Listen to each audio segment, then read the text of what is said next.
Rishi Sunak's body undergoes a remarkable transformation every week from Sunday to Tuesday.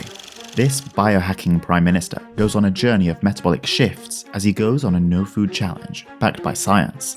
What's really going on inside his body and brain during his 36-hour fasts? If you've never gone without food for a whole day, your body has probably never seen these benefits before.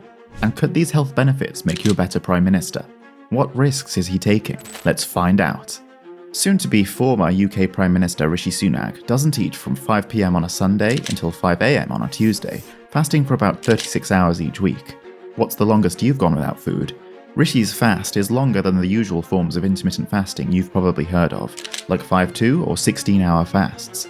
This fasting challenge triggers a series of restorative metabolic changes, each stage offering unique benefits and insights into human health and endurance. Let's explore stage by stage what happens in the body during a 36-hour fast and how it might help in the demanding role of running a country. His journey begins. In the first few hours, Rishi's body is still digesting his last meal, and his insulin levels will be elevated, signaling to absorb and store nutrients and energy. Glucose from his meal is used as the primary energy source, with excess glucose being stored as glycogen, and fatty acids in his adipose tissue in the form of triglycerides.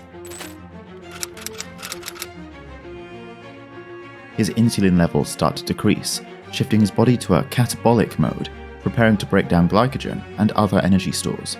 His body is still reliant on glucose, topping itself up by breaking down glycogen in the liver and muscles. Rishi is very busy attempting to run a country, and he claims he loves using his Peloton bike. So let's say he burns through his glycogen in 12 hours before the onset of the next critical metabolic shift. But until then, things are pretty normal.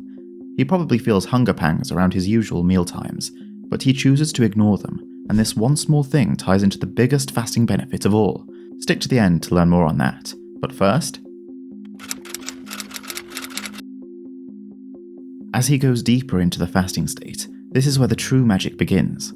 The dwindling of glycogen stores triggers the onset of a new change in Rishi Sunak, as his body begins to seek alternative energy sources. The body starts to increase the breakdown of fat into fatty acids, which are then converted into ketone bodies in the liver. This process, termed ketogenesis, marks the body's entry into a state of ketosis, a natural metabolic response to prolonged fasting. Ketogenesis kicks into high gear by the time Rishi is 24 hours into his fast.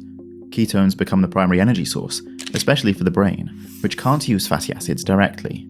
Have you ever heard that the brain requires glucose for fuel? This is actually somewhat of a myth, and growing evidence suggests that the optimal fuel might be ketones, particularly for preventing cognitive decline. Fascinatingly, this metabolic switch doesn't just fuel the body, it regenerates it. Ketones aren't just a fuel used during periods of fasting. They're potent signaling molecules with major impacts on health and aging. What benefits might Rishi start to see at this stage of the fast? And what happens when he goes even deeper into the fast after this stage?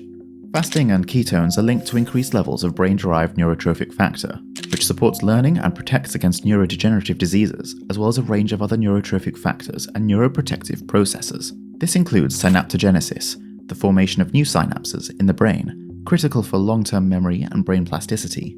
Altogether, fasting could enhance Sunak's cognitive abilities, crucial for decision-making and strategizing how to lose an election. The switch to ketogenesis enhances the body's defenses against oxidative and metabolic stress.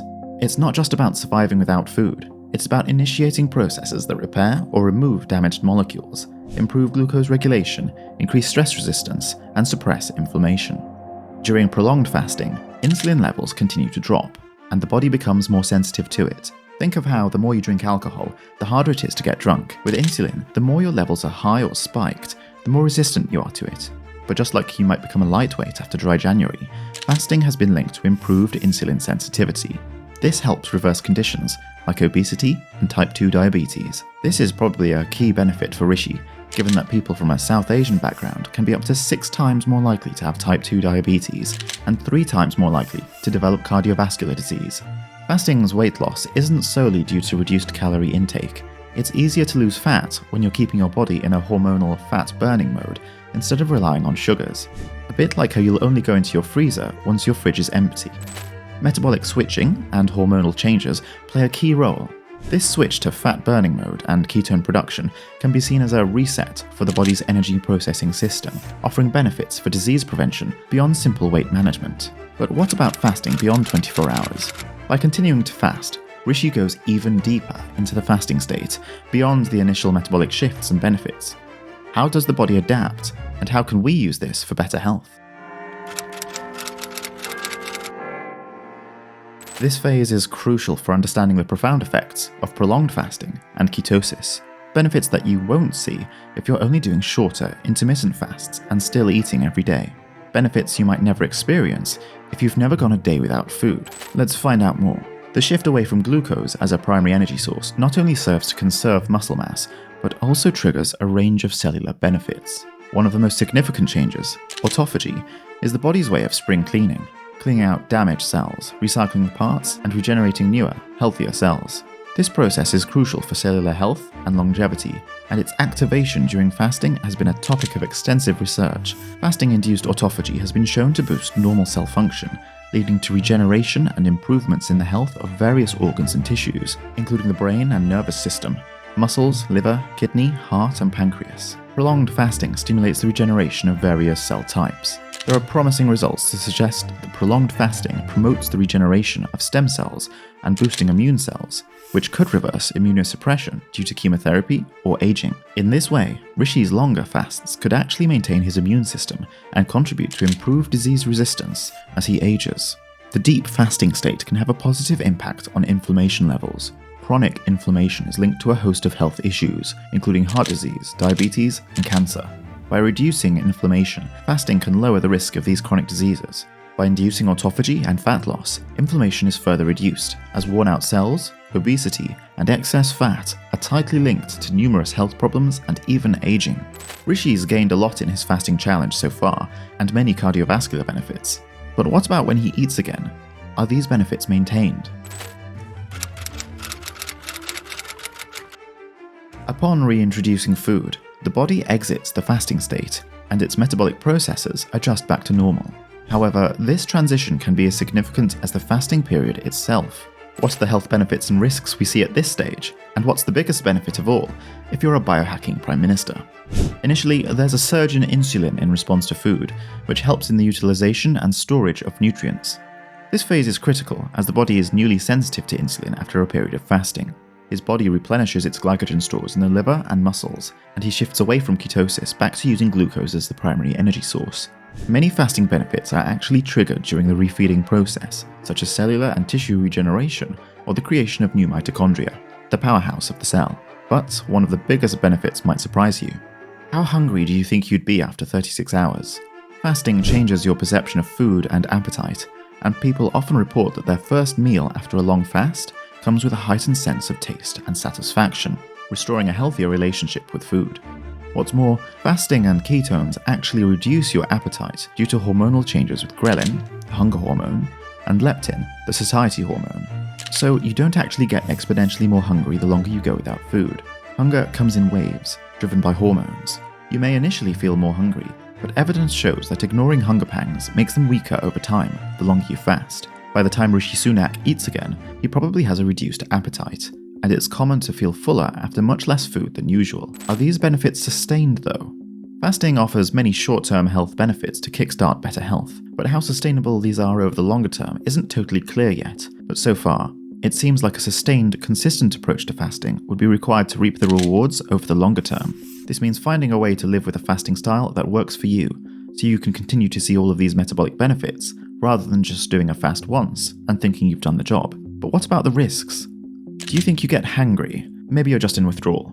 Some people experience low mood, tiredness, irritability, or even headaches when they skip meals. Maybe this is why Rishi is so irritable. However, these symptoms have been found to often subside over time as you stick with fasting. You've probably spent your whole life surrounded by abundant food, and breaking that habit, like changing any habit, is harder for some people than others. If you're prone to binge-purge disordered eating, this fasting style might be a risky approach for you, as fasting could trigger binge-eating episodes. Rishi Sunak himself says that his fasts allow him to gorge on sugar and Mexican Coke. The drink, not the drug, probably. So maybe he shouldn't be your role model. Fasting is often a way to kickstart a healthier relationship with food, so find something that works for you. What about losing muscle? Losing lean mass is a worry for many people when they think about fasting, and studies show that this can happen. However, many people often dial back the exercise they do when they fast, and it's this combination of fasting and a sedentary lifestyle that triggers loss of lean mass. Just think about all the lean mass that is lost after a stint of bed rest and lower quality food in the hospital. Exercise signals to your body to hold on to muscle. If you continue to exercise while fasting, weightlifting in particular, even if it's light exercise, then studies demonstrate that you can maintain your muscle mass while still living off your fat. In fact, fasting has been shown to increase the secretion of human growth hormone, maintaining muscle growth and repair. This can be beneficial for physical endurance and recovery, important for a high-stress job and busy lifestyle leading a country. The risks are manageable for most people and definitely worth it for all the metabolic benefits, but I haven't mentioned one of the biggest benefits yet, and it's not money. If Rishi wasn't a banker married to a billionaire, I'd be talking about how much money he probably saves on food each week. Rishi Sunak's weekly 36-hour fasting journey can show us that the practice of fasting, especially prolonged fasting, is a complex process with significant metabolic and cellular effects on the body, such as ketogenesis and autophagy. Something I've not mentioned yet, though, is the willpower, mental clarity, focus, and productivity that people often observe when they take up longer fasts. And this may be a big reason why Rishi continues to fast for 36 hours each week, while working a demanding job as Prime Minister. One thing you'll notice when you take up fasting is not only how much focus you can have, but how much time you free up by not having to think about food, from shopping to cooking to eating and washing up. Plus, fasting and ketosis has been shown to reset the body's circadian rhythm, contributing to improved sleep and overall well-being. You're probably wondering about how you might use fasting to optimize your health, lose weight, or slow the aging process. If so, then learn more by watching this video next.